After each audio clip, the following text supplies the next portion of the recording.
তুই তোর মায়ের গায়ে জুতাতে মারলি? তোমারে কেন মারছি এটা তোমাকে আমি পরে বলতেছি। এই দেখো না দরজা আটকে দিতেছে, দেখো আগুন। দেখো না ওই তো দরজা লাগাই দিয়ে চলে গেছে, এখন কি হবে? আগুন, দরজাটা খুল বাবা। না মা, আজকে এই দরজা একেবারের জন্য বন্ধ হয়ে গেছে। যে পর্যন্ত বাবা না আসবে এই দরজা আজকের জন্য বন্ধ। আগুন, শোনা বাবা, লক্ষ্মী বাবা না তুই আমার, দরজাটা খুল বাবা। আরে রাখো তোমার সোনা বাবার লক্ষ্মী বাবা, তুমি আমার মা না। তুমি যদি আমার মাই হইতা তাহলে আরেকটা ছেলের সাথে পরকীয়া করতে না। আজকে বাবা আসবে তারপরে এই দরজা খুলবে। বাবা দেখ, তোর বাবা আসলে কিন্তু অনেক বড় ক্ষতি হয়ে যাবে। বাবা তুই একটু বুঝ না। বাবা দরজাটা খুল। আজকে বাবা আসবে তারপরে এই দরজাটা খুলবে, এর আগে এই দরজা খোলাই হবে না। খারাও, বাবাকে ফোন দিতেছি। হ্যালো বাবা। বাবা আজকে বাসায় একটা চোর ধরেছি, তুমি চালু চালু আসো। হ্যাঁ বাবা, অনেক বিশাল একটা চোর, তুমি চালু চালু আসো। আচ্ছা রাখো, আজকে তোমার দিন শেষ বাবা, তুমি আজকে শেষ হয়ে গেছো। আমি যাই বাবা। আরে বাবা তুমি আসছো? হ্যাঁ মেসি, আগুন তুই নাকি চোর ধরছস? ওই চোর কো, আমি তো চোর দেখতে পাচ্ছি না। আছে বাবা, এই দেখো চাবি। আমি আমাদের বেডরুমে চোরকে তালা মেরা আইসা বসছি। আর চোরকে তুমি দেখলে তোমার চোখ কপালে উঠে যাবো। তাই নাকি? হ্যাঁ তাহলে চল তো দেখি। চলো। দেখছো ওর বাবাকে ফোন দিতেছে, এখন কি হবে? এখন যা খুশি তুমি তাই করো। আমি আবার কি করব? তোমাকে আমি বারবার বলেছি এভাবে তুমি তোমার বাসায় আমাকে ডেকো না। তুমি সব সময় আমাকে ফোন দিয়ে বলো আমার হাজবেন্ড অফিস চলে গিয়েছে, তামিম তুমি আসো। দেখো এভাবে আমি লুকিয়ে লুকিয়ে তোমার বাসায় আসতে পারবো না। এই যে দেখছো আজকে কি একটা বিপদ হয়ে গেল। আজকে আবার কপালে নিশ্চয়ই খারাপ একটা দুর্গতি আছে। তোমার ছেলে শুনলে না কি বললো? তোমার হাজবেন্ডকে ফোন দিয়েছে, আমাদেরকে এভাবে দরজায় লাগিয়ে রেখেছে।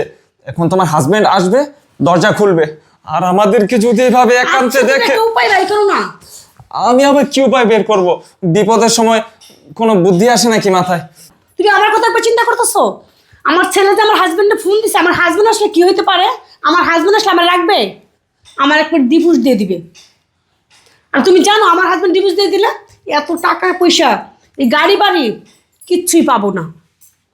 তোমার সত্যি তো। মাথায় কি বুদ্ধি আছে? আমি এখন কি করব কিছুই বুঝতে পারতেছি না, আমার মাথায় কিছুই খেলতেছে না। কি করা যায়, কি করা যায়? এই শোনো, আমাকে কোথাও লুকানোর ব্যবস্থা করো। তোমার এই রুমে কি কোনো লুকানোর মতো জায়গা আছে? কোথায় যে লুকাই? আমার হাজবেন্ড মনে হয় ওই যে আমার হাজবেন্ড মনে হয় চলে আসছে। আচ্ছা, তুমি আসো তো। সর্বনাশ, কোথায় আমি লুকাবো? আচ্ছা তুমি খাটের নিচে লুকাও তো, খাটের নিচে। তোমার আরে, খাটের নিচেও তো জায়গা নেই, আমি কোথায় লুকাবো? এদিকে আসো, এই জায়গায় ঢুকো, এই জায়গায় ঢুকো। আরে এই এত ছোট খোপে কি আমি ঢুকতে পারবো? আচ্ছা তুমি ওয়াশরুমে ঢুকো। তোমার স্বামী যদি ওয়াশরুমে যায় তখন আমার কি হবে? ওয়াশরুমে তো লুকানো যাবে না। আচ্ছা তুমি এদিকে আসো তো, এদিকে লুকাও তো, এদিকে লুকাও। এখানেও তো লুকানো যাবে না, ভয়ে তো আমার বুক ধুকপুকানি করতেছে। আমি কি করব? আমি এক কাজ করি, আমি না হয় চলে যাই। আর দাঁড়াও, তুমি চলে যাবো মানে আমার হাজবেন্ড দেখে ফেলবে না তোমাকে? আচ্ছা আচ্ছা তুমি এদিকে উঠো তো, এদিকে লুকাও। আর এখানেও তো লুকানো যাবে না, আমাকে তো দেখা যাবে। আরে আল্লাহ, আমি কি করবো, কোথায় লুকাবো? কি যে করি। আচ্ছা তুমি এই জায়গায় লুকাতে পারবা? এদিকে লুকাও, লুকাও লুকাও। আরে এখানেও তো আমি লুকাতে পারছি না, আরে বাবা দেখো না লুকাতে পারো কিনা। এখানে তো জায়গা খুব কম। আর আচ্ছা আচ্ছা আসো। কি যে করি, আরে আল্লাহ, মহা মুশকিলে পড়লাম আমি। তুমি যাও না, ওয়াশরুমে যাও না। আরে ওয়াশরুমে তো লুকানো যাবে না, কোনো একটা উপায় ঠিকই বের করতে হবে। কিন্তু কি করি, কি করি? এমন একটা ঘর, লুকানো কোনো জায়গাও নেই। সেটাই তো, কি করব? আজকে আমার কপালে খারাপ আছে, এই জন্য তো এই ছোট রুমে আসলাম। আমি তোমার কপালে খারাপ আছে, আমার কপালে খারাপ নাই। এই শোনো, আমি একটা বুদ্ধি পেয়েছি। কি বুদ্ধি বলো বলো। তুমি বলবে যে আমি ইলেকট্রিশিয়ান, ওই তোমার রুমের ওই বাতিটা সমস্যা, ওইটা আমি ঠিক করতে আসছি, এটা তুমি বলবা, ঠিক আছে? তুমি কিন্তু ভালো কথা বলছো, এটা কোনো খারাপ কথা বলো নাই, এটাও করতে পারি। হ্যাঁ হ্যাঁ হ্যাঁ, এটা ছাড়া আর কোনো উপায় নেই। আমি এক কাজ করি, আমি ওই বাতিটা ঠিক করতে থাকি, আর তুমি গিয়ে দরজা খুলবে যখন তোমার হাজবেন্ড আসবে, ঠিক আছে? আচ্ছা ঠিক আছে। কোনোভাবেই বুঝতে দেওয়া যাবে না যে আমি তোমার সাথে এখানে পরকীয়া করতে আসছি, ঠিক আছে? এই হাজবেন্ড চলে আসছে মনে হয়। যাও যাও যাও যাও, আমি গেলাম। আচ্ছা তুমি বসো। আচ্ছা ঠিক আছে, দেখো সময় নষ্ট করার মতো সময় নাই, দ্রুত। আসো বাবা, তুমি ভিতরে আসো।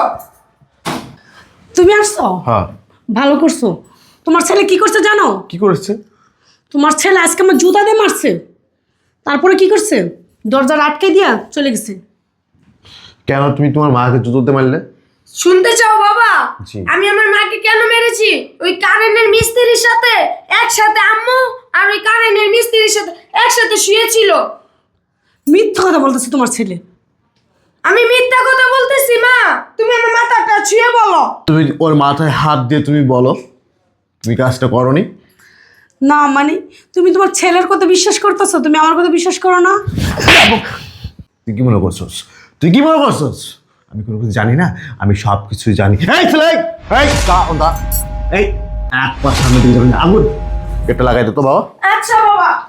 তোর কত বড় সাহস, তুই আমার স্ত্রীর সাথে সময় কাটাইস? এই তোরে কি বলবো, এখানে তো আমার স্ত্রী তো ভালো না। আমার স্ত্রী যদি ভালো হতো তাহলে আজকে তুই আমার বাসায় না, আমার বাসায় তুই আসতে পারতিস না।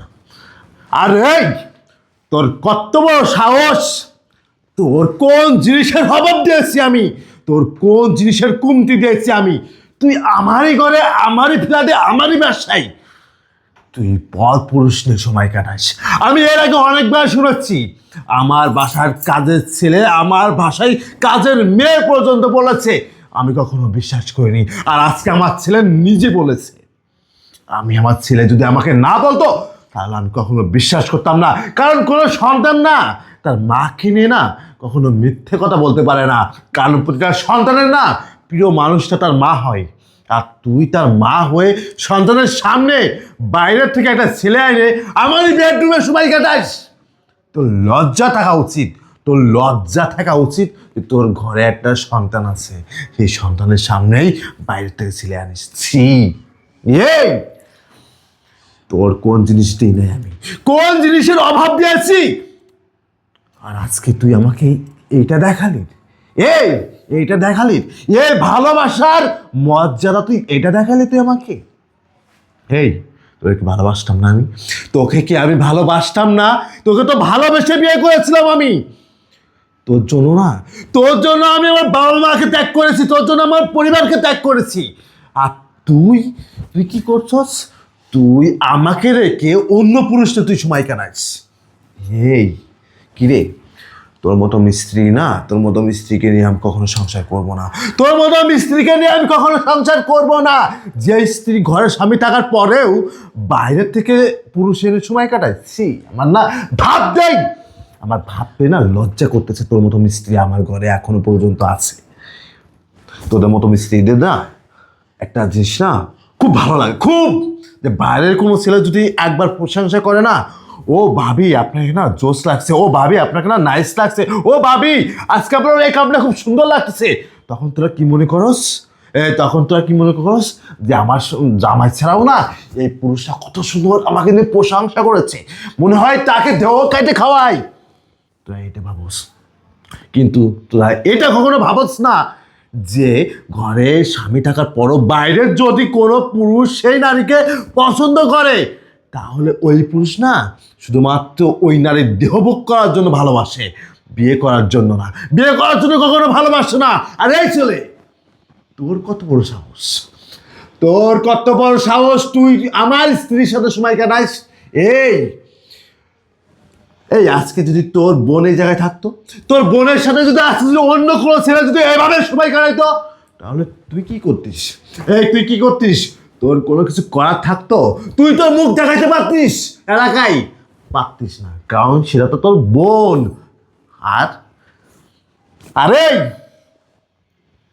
এই ঘটনা যদি এই এলাকার মানুষ জানে তাহলে কি আমার ইজ্জত সম্মান থাকবে? আমার সম্মান থাকবে? থাকবে না, কারণ এই এলাকা মাটায় ইজ্জত সম্মান আছে, তোর না থাকতে পারে, কিন্তু আমার আছে। তোর মতো আমি স্ত্রীকে না আমি এক্ষুনি বাসা থেকে বের করে দিব। বেরো আমার বাসা থেকে, বেরো। তোর মতো স্ত্রীকে না আমি সংসার করব না, করব না, বেরো। প্লিজ তুমি আমাকে ক্ষমা করে দাও, আমি জানি আমি ভুল করছি। তোর কোনো ক্ষমা হবে না। তোর মতো স্ত্রীকে আমি কখনো মাফ করবো না। তোকে আজকে মাফ করি না, শোন, আল্লাহ আমাকে না ক্ষমা করবে না। কোনো স্বামী তার স্ত্রীকে না বিশ্বাস করবে না, কোনো স্ত্রী তার স্বামীকে বিশ্বাস করবে না। এই একটা কাঁচের গ্লাস যখন হাত থেকে পড়ে যায় তখন ভেঙে যায় না, ওই কাঁচের গ্লাসটা জোড়া লাগানো যায় কিন্তু না ওই দাগটা ওঠানো যায় না। তেমন তুই আমার হৃদয়ে দাগ দিয়েছিস, আমার হৃদয়টা ভেঙে দিয়েছিস। আমি না তোকে কখনো মাফ করতে পারবো না, আমি কখনো তোকে মাফ করতে পারবো না। কারণ তুই যে অন্যায়টা করেছিস না, এটা অন্যায় না, এটা অপরাধ। এটা তুই অপরাধ করছিস। আর তুই আমার সামনে থেকে যা, যা, না হলে আমি পুলিশ ডাকতে বাধ্য হব। আমি পুলিশ ডাকতে বাধ্য হব। আমার সামনে থেকে যা।